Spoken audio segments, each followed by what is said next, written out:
Okay, look, we like to have our usual regular debrief of the hundreds of comments that we have received about telling us what to do, how to live our life, what not to do, what in the hell are you doing, where have you been, how Don't are do you... it that way. Yes. Do it another way. And so what day are we on?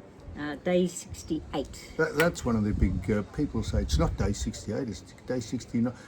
We have people chipping us about what day we're saying we're on. We've got no idea what day it is, but Anyhow, these are just for your own amusement,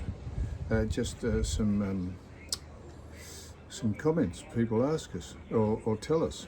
So first of all, Sam Campagna said we could start a cooking show and I could wear a different colour pair of jocks every episode. Isn't that humorous? well, that would ensure that you'd have a clean pair on every day, because you just keep saying you've only got one What, colour. a clean pair of jocks or budgie smugglers on? What do you think? I'm Joe Biden? You must have about, I reckon, 7 pairs of black And it jocks. reminded me when I got the eggs out of the. When I got the eggs out to this bloke walked into answered an advertisement for a chef, and he walked into the office and the manager said, "Come into the kitchen." He said, "Just I want you to cook an egg." So the bloke walked into the kitchen, took the egg out of the refrigerator, threw it up into the air, elbowed it into the frying pan. The egg broke open.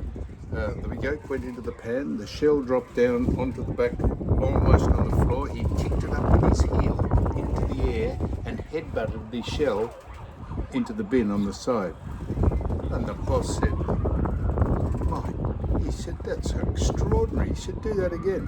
Took the egg out, bloke took the egg out, elbowed it up, headbutted it, egg into the pan, elbowed the shell down onto the floor, kicked it up with the back of his heel, headbutted it into the bin. The bloke said, "That is extraordinary." And the bloke said, "Yeah, it is." He said, "Do I get the job?" He said, "No, you fuck about too much." That just reminded me when I got the eggs out. So I didn't have to break the shells open. We got people said, "Where do you get the egg mix?" I don't know. It's Yeah, pretty well, easy, you go isn't down to it? Bunnings and get it, mate. Where do you reckon you get it? You get it in the refrigerated section near the dairy products, I reckon. Yeah, so we reckon you could have found that out with asking us that. Anyhow, that was it. So good on you, Sam. Moss Sterling. Do you understand Moss Sterling? Sterling Moss. Yeah, someone, Sterling isn't it? Moss was an old racer. He said we could start a cooking show called Fitter and Turner. I fit the food into the pot and I turn it into shit. Oh, yeah, it's Sterling. That's extremely humorous. Thank you for that. How many comments, Sue? Are you speaking? Yes. How many comments did we get about the oil and what to do with it and what colour it should be and where you put it and why you're doing it and how many? Obviously, there's a lot of mechanics or some fitters and turners or people who deal in oils. So we've had hundreds of comments. So you change the oil all the time, don't you? You've never changed the oil. I never change the oil. We get the service people to change the oil. How many times do you go down to a garage and change the own oil in your car? You get someone to do it. Mind you, though, we have had. Well, Just dreaming just of a boat going by that's actually in operation. Yeah. It must be. Before we left, we had the engine service, we had the generator service, did? so we had everything serviced. Oh no! But eagle-eyed people watching the That YouTube oil's said, too "Oh, he said it's too black." They said it's too black, and I tell you, one person. Let me tell you who this was. Let me say. He said, Ian.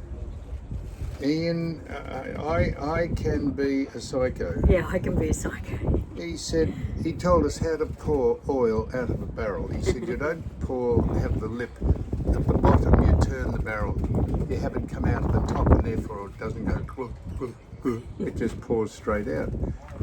Well, thanks for that, mate. Yeah, we managed to get it into the can in order to pour it in.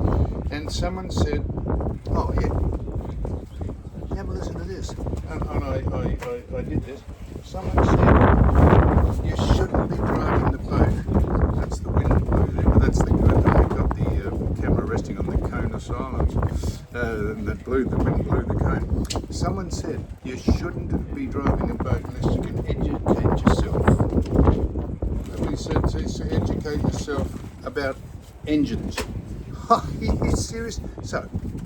So here's the manuals on how to drive the boat, how to service and pull the engines apart. Tell me, anyone you know, whoever you are, who are you? You are, oh yeah, I can be a psycho. No. Then, Jesus, what's his name? Dennis Williams. Dennis Williams said, Dennis the Menace, he said, you should educate yourself before you actually have a boat and how to... All right, so how many people that you know own boats would know the Ins and outs. intricate, that's not the word, intimate details of how to pull an engine apart. Look at that, and service it. That's... I think you were pretty good by topping it up. There are things that you can do just bit by bit. But yes, we get that you have a cold oil level and a hot water level. Okay, well, they said always check the oil level when the engines are hot. I was told absolutely the opposite as far as diesel engine goes. They say just when you've finished your trip, cool down overnight, and then before you go the next day, go and check the level of the oil while it's cold. That's what I was told. I don't overfill it so that it's up over the top, but if it gets more than halfway down, we like to check it out. Bloke was telling us the relative colours of transmission oil and engine oil. Thank you for that. One of them is sort of urine yellow, which is the transmission. And the bloke said, you shouldn't be driving a boat unless you know the difference between transmission oil and engine oil. Well, did you not understand that I checked? I looked at it and I said, I don't think this is the oil that should be going in. I didn't pour the transmission oil into the engine oil. Lucky you didn't. Because I couldn't agree with you more. If you don't know the difference, you shouldn't be driving a boat. Well, it turned out I did know the difference. For once. Well, what do you mean? No, that's good. No? Tara says she's been saying to her son, or her son has been saying to her, which was it? He said, button off, and he said, button off now, points at his mother, or she points at him and says, button off. And so she filmed her son doing that. That's hilarious. Yeah. And Mini Sam. TLFD 58. What do you reckon that means? TLFD 58. He said, thanks to you, I have no life. He said, I get home and I turn on this crap, and he said, I'm blue. I think he was saying, was he having a dig at us? No. He said he gets home and he just rushes to YouTube, find it there. He said, I used to get home and do things, just potter around and fix things and just clean. He said, now, thanks to you, I have no life at all. I get home and watch this. I think that was a vote of something. And there was another guy who, I can't remember his name, but he's had a lot of back pain. He's only a young guy, he's 36 years of age, and he's been stuck at home with a sore back. Sciatica. So he's found the channel. He didn't obviously know you because he's more the rugby union guy, so he's just found the channel That's it. At will. I cannot go on. And no, he's very happy to see that you've made him laugh because he was in a very bad way. Yes, with his back. And people, I know we don't mention a lot because we don't want to look like we're sort of trolling for accolade, but we are here not on behalf of the prostate organisation, but we're very happy to be linked to any prostate testing that men should do. And there's a prostate charity called RULE, R-U-L-E. It's an acronym. I don't know what RULE stands for. I should know what it means. But if you wanted to donate, nothing to do with us. We don't receive, handle, do anything to do with money. Don't get a cut out of it. The whole of the money goes to prostate research, and that's that is a verified charity. So we're very happy to mention that to anyone that wants to chat to us, because I've had prostate cancer, and people people. I become a pseudo ambassador, telling people what they should expect. Anyhow, that's all. So we Moral of the story: go get checked. and lots of people thank us for all that, and lots of people thank us for the everyday things that if you're on a boat, we found a new acronym for boat. Break out another 1,000. I know that, but Sue came up with one called SHIP. Stay home in peace. I don't even venture out. So that's it. So What about else? Vic, the boat? There's a boat that, it's a big boat too. It's 100-foot boat. French boat. French, was it? How bad are the Olympics? Seriously. Starlink kids. How are you, mate? Good. Yeah, Starlink working. yeah, good. This is just a punter, just saying hello from the shore. You're on. You can tell I'm a boat owner. I've got tools in my Yeah, hand. there you are. He's got tools. He's got trouble with his boat. They all do. It's not just us. How bad are the Olympics? Nothing. Channel 9 doing a great job. Nothing to do with Channel 9. They're swimming in a river that's putrid. They've got Trans- freaks and kooks bagging the Last Supper. What is all that about? They've got men pretending they're women boxing and building the shit out of actually genuine women, gender-based women, with 2 X chromosomes. They've got, what else have they got?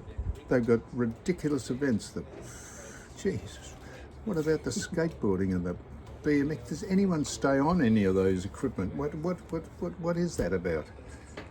Nothing to do with Channel 9, doing a good job. Commentary's good, Eddie Maguire's good, all that's fantastic. And the women gold medalists. Oh, and the women and the swimming, fantastic. But the worst games probably ever, they are. And they'll say they're the best, but they're not. They're a disgrace. Freaks and kooks wandering around, running the games and dragging religion into it. For what reason? Anyhow, good on them. Not good on them. Bloody awful. So now how did we get onto that? Did someone write in about that? No, we're just giving our opinion on that. So that's about it. I don't know what else we could mention at this stage. Just biding our time. You ran into the bloke who's fixing the bow thruster. He said, "Yep, it's arrived." I said, "Oh, fantastic." One thing you did get, hang on, you got something that's new. Ooh. I don't know what this is. Oh, we're not going to give this man a plug again. So look, we've got the new 30 metre knobhead Copperhead hose. The man that says, "Oh, I love my hose." Now, I reckon we've sold more of these than the man who advertises it on every other minute on the television. So we rang up the knobhead people and we said, I've got a 15 metre hose, I'd like a 30 metre hose. I said, and just incidentally, maybe you could give us one, not that we're on the take or being mean. I said, maybe you could give us one. If you look at our YouTube channel, we've given you the biggest rap of all time. She said, I'll tell you what we'll do. She said, we'll throw in the postage and handling for nothing. I said, really? So that's we've 9 million people have had a look at our YouTube channel. Our idiot. What did you say? You called me an idiot. Our YouTube channel around the globe, 9 million. In fact, going up by the minute. And I said, we've probably sold more of these than you have. What was the first thing you did when you actually got your new 30 metre hose? What did you do? Well, because you put them down. Them down together. So I got the hose out and I attached it to the tap, and I walked up the front of the boat because the 15 metre one didn't reach the front of the boat. So I got nearly to where the 15 metre one actually went, and it stopped. And I thought, this is not this hose doesn't. This is not 30 metres. It doesn't reach the front of the boat. So I said, "So, come here." I said, let's send this back. She said, "Why?" I said, "The hose is no longer than the one that we have already." She said, "That is the one you have already. I have put the other one. You did that deliberately so I'd have a conniption." I went into a rage.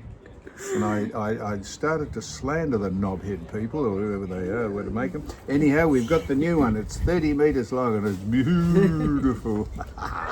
Makes me a very happy man. Yeah, that's how well we're going up here in 3 weeks. That's the only thing that's given us an excitement, a new hose. That's it.